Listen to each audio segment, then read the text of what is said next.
ஈரோடு மாவட்டம் பெருந்துறையில் அதிமுக பொதுச் செயலாளர் எடப்பாடி பழனிசாமி தேர்தல் பிரச்சாரம் மேற்கொண்டு வருகிறார். அதன் நேரடி காட்சிகளை தற்போது பார்க்கலாம்.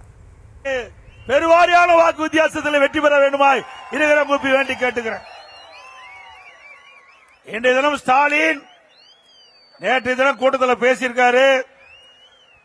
அதிமுக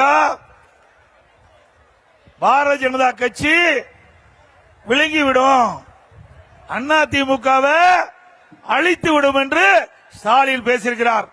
திரு ஸ்டாலின் அவர்களே, நீங்க மட்டுமல்ல, எவராலும் அனைத்து இந்திய அண்ணா திராவிட முன்னேற்ற கழகத்தை விழுங்கவும் முடியாது, அழிக்கவும் முடியாது. திரு ஸ்டாலின் அவர்கள் நன்றாக தெரியும். திரு ஸ்டாலின் அவர்களுக்கு 2017 மாண்புமிகு அம்மா அவர்கள் மறைவுக்கு பிறகு உங்களுடைய பேர் ஆதரவால் கழக நிர்வாகிகள் தொண்டர்கள் பெரும்பான்மையான சட்டமன்ற உறுப்பினரோடு நான் முதலமைச்சராக தேர்ந்தெடுக்கப்பட்டேன். மேதகு ஆளுநருடைய ஆணைப்படி சட்டப்பேரவை தலைவர் அவர்கள் எனக்கு உத்தரவை வழங்கினார்கள். நீங்க முதலமைச்சர் ஆகிட்டீங்க, சட்டமன்றத்தில் பெரும்பான்மை நிரூபிக்க வேண்டும் என்று ஆணை பிறப்பித்ததன் விளைவாக சட்டமன்றம் கூட்டப்பட்டது. பெரும்பான்மை நிரூபிக்கின்ற அந்த நேரத்தில் திரு ஸ்டாலின் அவர்கள் அவரை சார்ந்த சட்டமன்ற உறுப்பினர்கள் சட்டமன்றத்திலே அமளி செய்தார்கள். சட்டப்பேரவைத் தலைவரை நாற்காலியிலிருந்து கீழே தள்ளி மைக்கை உடைத்து அந்த சட்டமன்றமே ஒரு அலங்கோலத்தை படுத்தினார்கள். அது மட்டுமல்ல, இப்பொழுது நேற்றைய தினம் அதிமுகவிலிருந்து ஏற்கனவே விலக்கப்பட்ட ஒருவர் திமுக போய் சேர்ந்திருக்கார். அவர் நேற்று பேசுகின்ற பொழுது அதிமுகவில் எனக்கு சரியான மரியாதை கொடுக்கல, வேண்டுமென்றே திட்டமிட்டு நீ வெளியேற்றுவதற்கு நடவடிக்கை எடுத்தாங்க, நாம நடவடிக்கை எடுக்கல. அப்ப பெரும்பான்மை நிரூபிக்கின்ற பொழுது மாண்புமிகு புரட்சி தலைவி அம்மா அவர்கள் ஊர் ஊரா சென்று ரத்தத்தை வீரவியா செஞ்சு மக்களை சந்தித்து கழக நிர்வாகிகள் தொண்டர்கள் கூட்டணியோடு வெற்றி பெற்று ஆட்சி அமைத்த அந்த ஆட்சியை கவிழ்ப்பதற்கு நேற்றைய தினம் விலகி போனார்ல, அவர் பெரும்பான்மை எதிர்த்து ஓட்டளித்தவர். திராவிட முன்னேற்ற கழகத்தோடு சேர்ந்து அதிமுக அரசை வீழ்த்த நினைத்தவர் அவரா வீழ்ந்து போய்விட்டார். கேடு நினைப்பவன் கெட்டு போவான், உப்பை தின்றவன் தண்ணி குடித்தே ஆக வேண்டும்.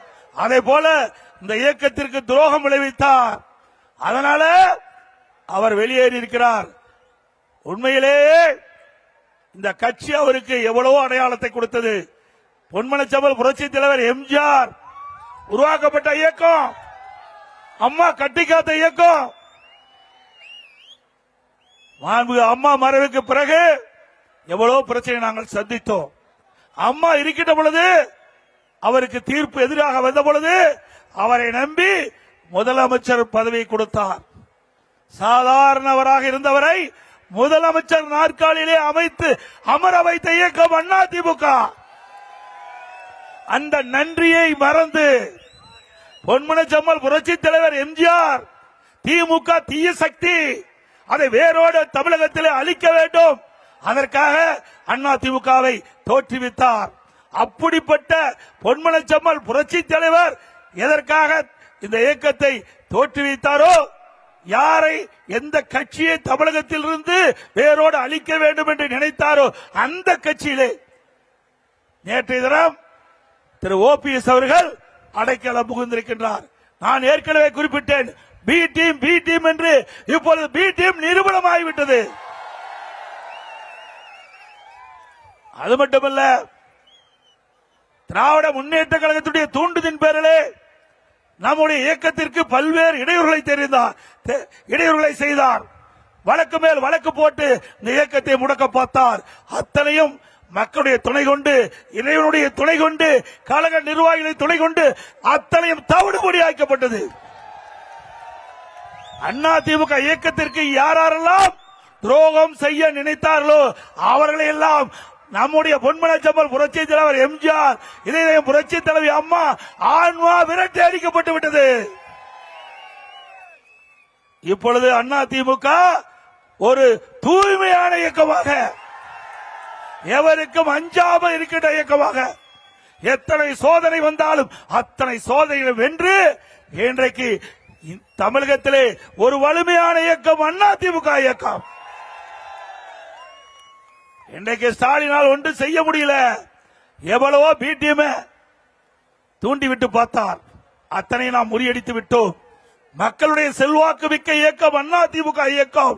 இதை எந்த கொம்பனாலும் இந்த இயக்கத்தை அழித்துவிட முடியாது. இந்த தொண்டத்தில் இந்த இயக்கத்தில் தான் உழைக்கின்றவருக்கு மரியாதை கிடைக்கும். நம்மை போல் இருக்கின்ற சாதாரண தொண்டன் கூட உச்சபட்ச பதவிக்கு வர முடியும் ஒரே இயக்கம் அதிமுக இயக்கம். சாதாரண கிளை செயலாளர் கூட இந்த இயக்கத்தில் இருந்து சிறப்பாக பணியாற்றினால் சட்டமன்ற உறுப்பினர் ஆகலாம், நாடாளுமன்ற உறுப்பினர் ஆகலாம், அமைச்சராகலாம், ஏன் முதலமைச்சரே ஆகலாம். திராவிட முன்னேற்ற கழகத்தில் ஆக முடியுமா? திரு கருணாநிதி குடும்பத்தில் பிறந்தா கட்சியில தலைவராகலாம். திரு கருணாநிதி குடும்பத்தில் பிறந்தா தமிழ்நாட்டில் ஆட்சி அதிகாரத்தில் முதலமைச்சராகலாம். மற்றவர்கள் எவராலும் கட்சிக்கு உழைத்தாலும் எந்த பதவிக்கும் கட்சியிலேயும் வர முடியாது. உயர்ந்த பதவிக்கு, ஆட்சி அதிகாரத்திலும் உயர்ந்த பதவிக்கு வர முடியாது. தமிழ்நாட்டில் மட்டுமல்ல, இங்கே நாடாளுமன்ற உறுப்பினராக வெற்றி பெற்று நாடாளுமன்றத்துக்கு சென்றாலும் மத்தியிலும் குடும்பத்தைச் சேர்ந்தவர்கள் தான் ஆட்சி அதிகாரத்தில் இருக்க முடியும். அப்படிப்பட்ட கட்சி திமுக கட்சி. ஆகவே அனைத்து இந்திய அண்ணா திராவிட முன்னேற்ற கழகத்தை பொறுத்த வரைக்கும் தொண்டன் உழைக்கின்றவனுக்கு உரிய மரியாதை கிடைக்கக்கூடிய ஒரே இயக்கமான இந்திய அண்ணா திராவிட முன்னேற்ற கழகம். இன்றைக்கு சிந்திச்சு பாருங்க, திரு கருணாநிதி அவர்கள் இருந்தார். அதுக்கு பிறகு ஸ்டாலின் துணை முதலமைச்சர் அப்பொழுதே தேர்ந்தெடுக்கப்பட்டார். பிறகு திரு கருணாநிதிக்கு பிறகு, கருணாநிதி மறைவுக்கு பிறகு திரு ஸ்டாலின் திமுக தலைவரானார். திரு கருணாநிதி உயிரோடு இருக்கின்ற வரை அவர் திரு ஸ்டாலினை நம்பவில்லை, திமுக தலைவராக்கவில்லை. 2 ஆண்டு காலம் திரு கருணாநிதி அவர்கள் வெளியிலே வர முடியாமல் உடல்நிலை பாதிக்கப்பட்டு வீட்டிலேயே சிகிச்சை பெற்று வந்தார். பேச முடியாத நிலைமை. அப்ப கூட ஸ்டாலினை நம்பி கட்சி கொடுக்கல, செயல் தலைவராக தான் ஆக்கினார். செயல் தலைவராக தான் திரு ஸ்டாலின் திமுகவுக்கு ஆக்கினார் ஒழிய திமுக தலைவராக்கல. திரு கருணாநிதி மறைவுக்கு பிறகுதான் திரு ஸ்டாலின் அவர்கள் திமுக தலைவராகிறார். அப்படி திரு கருணாநிதியே நம்பாத ஒரு நபர் என்றால் அது ஸ்டாலின் தான்.